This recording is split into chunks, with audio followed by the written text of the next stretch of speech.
باش خوندەکارین هێژا ez mamosta Hesenim em ê îro waneya 12 ji pirtûka zimanê Kurdî refa heftan bibin. Waneya me jî îro sirûdekê, sirûdek gelerî ji xwe bi navê awaza min. Ev sirûd bêhtirî xwe çawa yê bi zimanê zaroka ji xwe hatiye gotin, bi zimanê zarokan hatiye gotin, ser zimanê keçeke biçûk hatiye gotin, ev keç behsa xwe dike. Behsa xwe dike dibêje ez çawa me yanî hin hestên em bêjin neteweyî tê de hene, hin hestên welatparêziyê tê de hene, yanî gelek mijarên cuda di vê helbestê de ne. Ji xwe me got çawa yê bi zimanê zaroka jî hatiye gotin. Helbestvan bi zimanê zarokan dibêje. Ha em ê waneya xwe bixwînin û em ê piştre carek bixwînin û rêzik rêzik şîrove bikin, bi ser şîrovekirina wê bisekinin. Pirtûkê xwe vekin ser û pela 48 em dest bi xwendinê bikin. Awaza min. Ez keçkek biçûkim, navê min jî awaz e. Dengekî min xweş heye, mîna tembûr û saz e. Wek bilbil bi fîganim, bi şaxan re hevalim. Cavreş û poz çilakim, neviya zerdeşt û zalim. Bi zimanê dayîka xwe distirêm ji bo we, ev sirûdên zarokan beşek ji honera me. Zarê me diya û mîtan, xwedanê gurzê giran, em tev xuşk û biran e, sor û kurmanc û zazan. Bi hev re tev de bêjin em zarokên Kurdistan. Hev re tev de bêjin em zarokên Kurdistan. Em carek bixwînin helbesta xwe pê re şîrove bikin. Bêje ez keçeke biçûkim, navê min jî awaz e. Me got destpêkê bo helbestvan bi navê bi zimanê zaroka daxil bi zimanê keçeke biçûk. Dengekî min xweş heye, mîna tembûr û saz. Behsa dengê xwe dibêje, dengê min yanî dema ez distrêm dengê min xweş e, mîna tembûr û saz. Ji xwe tembûr û saz em zanin çi ne amûrê mûzîkê ne. Wek bilbil bi fîganim, bi şaxan re hevalim. Dibêje çi? Dibêje yanî dengê min mîna dengê bilbilan, fîgan ji xwe em zanin çi wate ya wê dengê bilbilan, bêje dengê min mîna dengê bilbilan e û ez wek bilbilan bi şaxan re hevalim. Bi şaxan re hevalim. Cavreş û poz çilakim, neviya zerdeşt û zalim. Niha behsa xweşikbûna xwe yan jî bedewiya xwe dike dibêje çi cavreş û poz çilakim, piştre dibêje çi neviya zerdeşt û zalim. Çawa em hemû zanin zerdeşt kî ye? Ên dibêje ez neviya zerdeşt û zalim. Bi zimanê dayîka xwe distirêm ji bo we. Distirêm ez ji bo we. Bi zimanê dayîka xwe. Ji xwe em zanin zimanê dayîkê çi? Zimanê me yê dayîkê zimanê Kurdî ye. Nam bêjin zimanê dayîkê tê wate zimanê ku mirov li ser wî zimanî ji dayîk dibe. Ji ber vê kêm dibêjin çi? Zimanê dayîkê. Dibêje bi zimanê dayîka xwe,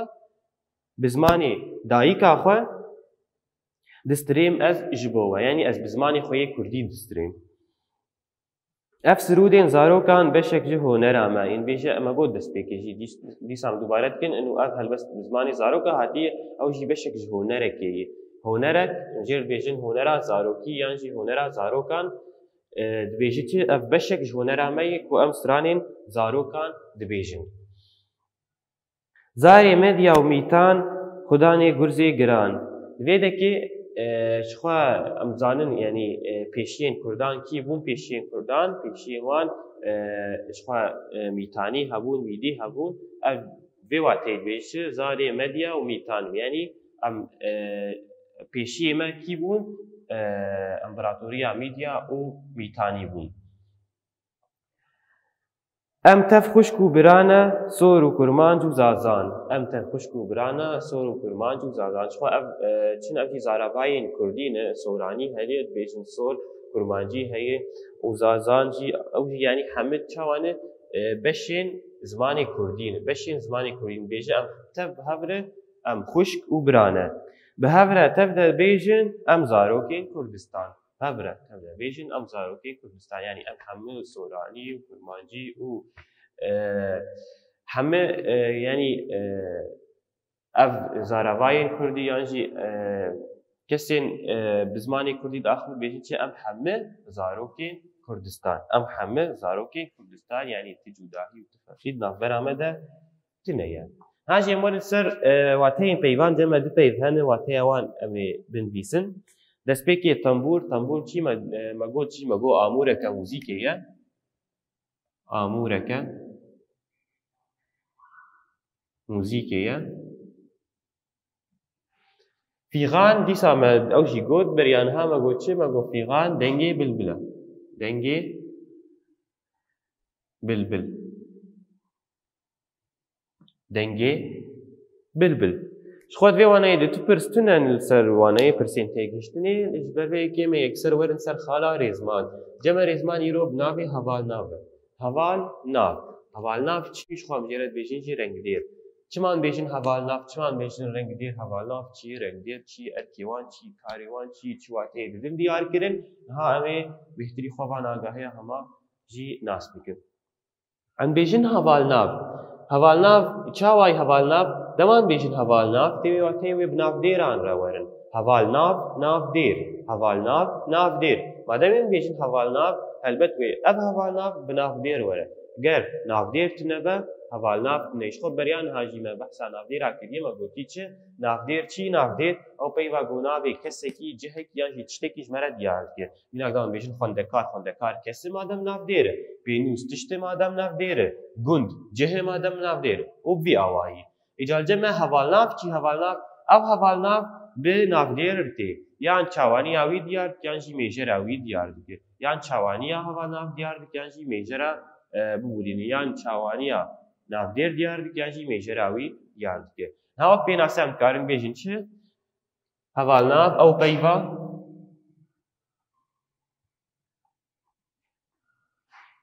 کو چاوانیا یان جی چاوانی او میجرا نافدیران دیار دکه یان جی دیده ناسی او پیوا کو چاوانی و میجرا نافدیران دیار دکه چاوانیش خود چی چاوانی یعنی دام بیشین اف دشت یان جی اف نافدیر یان جی اف کس یان جی اف جی چاوایا بوی پرسه ام ناستین چاوانی چیه وش خو میجر جی یعنی هجماره چند وی اوایی ام قرص دکن نها اب هوال ناف الجمع من ديشن او بيبا كو چاواني و ميجران اف ديران ديار ديكه ايجا الجمع جوريين هوال نافان هن جوريين هوال نافان هن جمع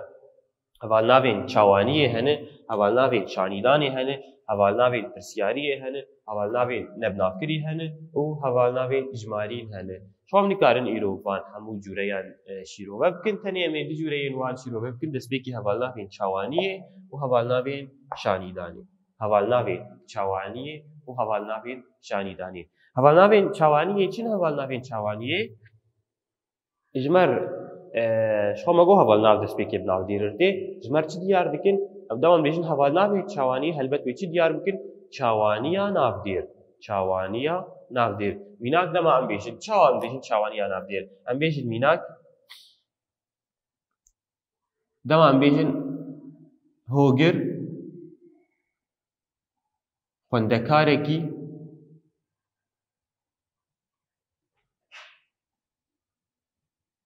چاوایە بالا خۆ بدەینێ ئەم پرس دکن هۆگر خوندکارێکی چاوایە لێ دەکێ ئەم بەحسا چ دکن ئەم بەحسا چاوانیە هۆگر دکن هۆگر چاوایە ئەم بەحسا چاوانیاوی دکن وێ بەرسف چاوا بێ هۆگر خوندکارێکی هۆگر خوندکارێکی چالاکە میناک هۆگر خوندکارێکی ئەم بێژن زیرەکە هۆگر خوندکارێکی خەمسارە ئەم با لە خۆ بدەینێ ئەف هەمە پەیب ژمەر چاوانیە هۆگر دیار دکن هۆگر خوندکارێکی چاوایە هۆگر خوندکارێکی چالاکە هۆگر خوندکارێکی خەمسارە هۆگر خوندکارێکی زیرەکە هۆگر خوندکارێکی ژیرە هۆگر خوندکارێکی برێک و پێکە ئەف هەموو پێی چژمەر دیار دکن چاوانیە هۆگر دیار دکن خوندکارێکی چاوایە ئێvê demê ev peyv em ji waret bêjin çi ev peyv em ji waret bêjin çi em dibêjin hevalnav em dibêjin hevalnav ji xwe çawanî di sê tiştan de tê xuyakirin çawanî di sê tiştan de tê xuyakirin دەستپێکی درەوشە ناودێران دەتی خویاکردن ڕەوشە ناودێرە مناک دەمان بێژن ئەم هەرن سەردانە کەسێکینە بێژن مینا کەس چوو سەردانە هەواڵێکی خوا دەماز بەگەریام دایکام وێژ من پرسە ڕەوشە هەواڵێتە چاوا بوو ڕەوشاوی چاوا بوو ئەم بێژن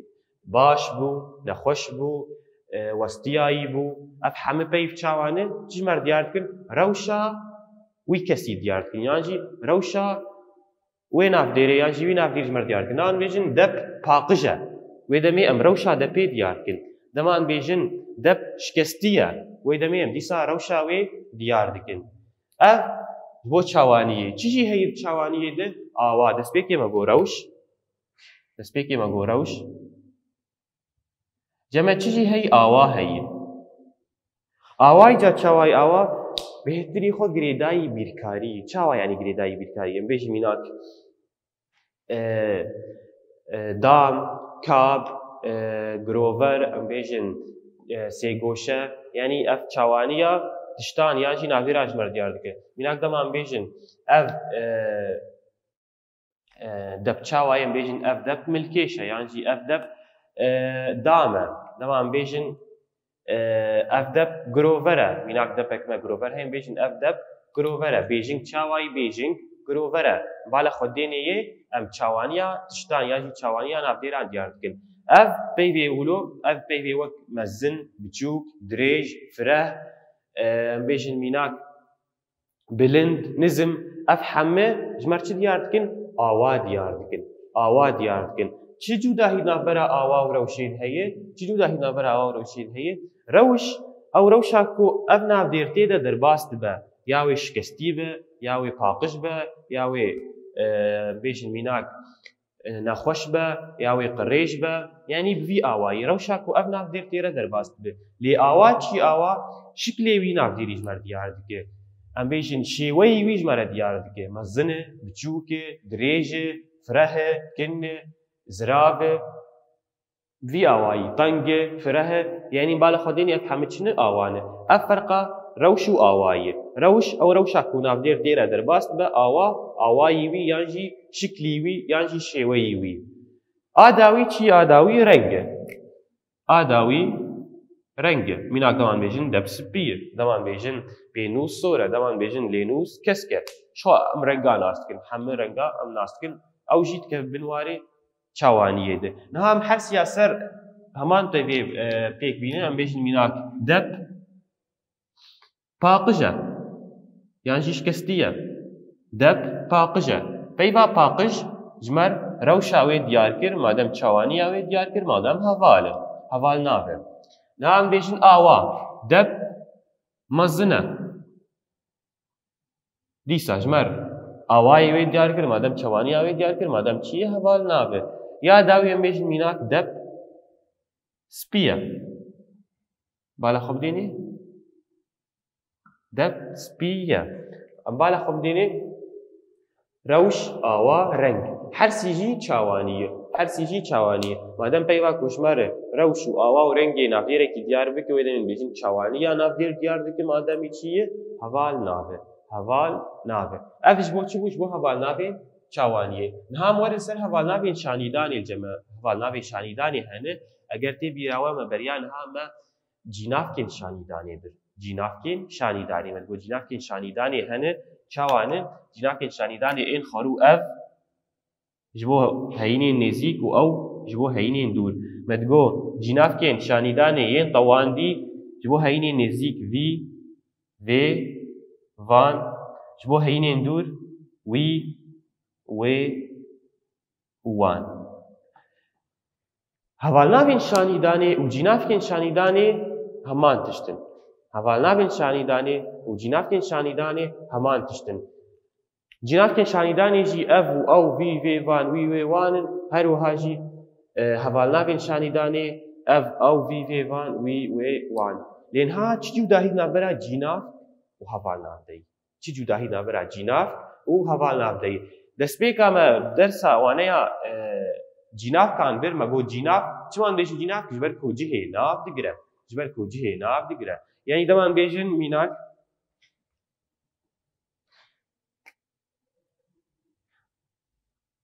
دەمان بێژین ئەڤ پێنووسە ئەڤ پێنووسە لێ دەکێ یان ژینە میناکەکدن ئەم بنویسنش بۆ بهتر خویایی بە دەمان بێژن وی رەف پاقش کرد وی رەف پاقش کرد لێدە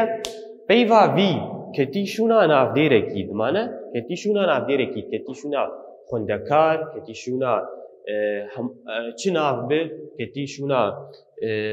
یعنی کەسێکی یانژی ناوێ کەسێکی مادەم کەتیشونا ناودێرێکی دە پەیوا گۆ کەتیشونا ناودێرم جێر بێژین جیناف ئەم جێرە بێژین جیناف نەهاوێ دەجەمە جیناف کرد لێدەمان بێژین وی دەمان بێژن وی خوێندەکاری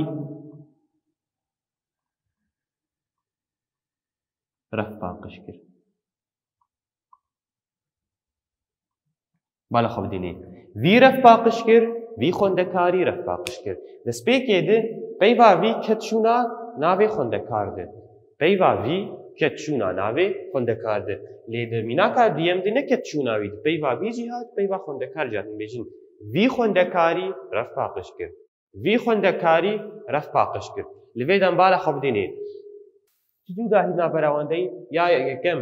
ناودێر هاتی ڕاکردن یا دویەم ناودێر هەیە پەیوا دەماکۆ جینافکە